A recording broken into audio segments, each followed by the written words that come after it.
পবিত্র মাহে রমজান উপলক্ষে সাবেক প্রধানমন্ত্রী বেগম খালেদা জিয়ার সুস্থতা কামনা করে চট্টগ্রাম মহানগর ছাত্রদল ও ৯ নং উত্তর পাহাড়তলী ওয়ার্ড ছাত্রদলের উদ্যোগে পাহাড়তলীতে হেফজখানা ও এতিমখানার শিক্ষার্থীদের মাঝে ইফতার বিতরণ করে এক দোয়া মাহফিলের আয়োজন করা হয়েছে।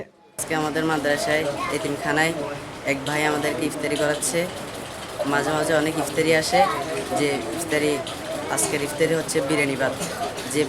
যে ভাইরা আমাদের জন্য ইফতারি পাঠায় তাদের জন্য আমরা মন ভরে দোয়া করি।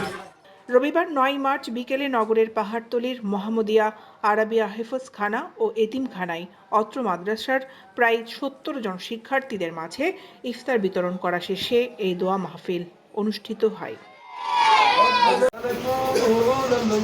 চট্টগ্রাম মহানগর ছাত্রদলের সাবেক সহ সাংগঠনিক সম্পাদক মিনহাস উদ্দিন রাব্বির সার্বিক ব্যবস্থাপনায় অনুষ্ঠিত উক্ত দোয়া মাহফিলে আরও উপস্থিত ছিলেন আকবরশাহ থানা ছাত্রদল নেতা রাহাত মাহমুদ, ৯ নং উত্তর পাহাড়তলী ওয়ার্ড ছাত্রদল নেতা দেওয়ান হায়দার, ৯ নং ওয়ার্ড ছাত্রদল নেতা জাহিদ হাসান আরবি, পাহাড়তলী থানা ছাত্রদলের সদস্য আসাদুজ্জামান আসাদ, ইমন, আনোয়ার সহ আরও অনেকে।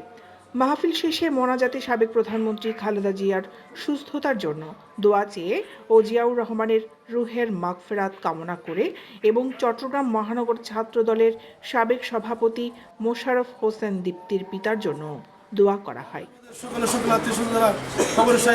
দৈনিক আজাদী নিউজ ডেস্ক।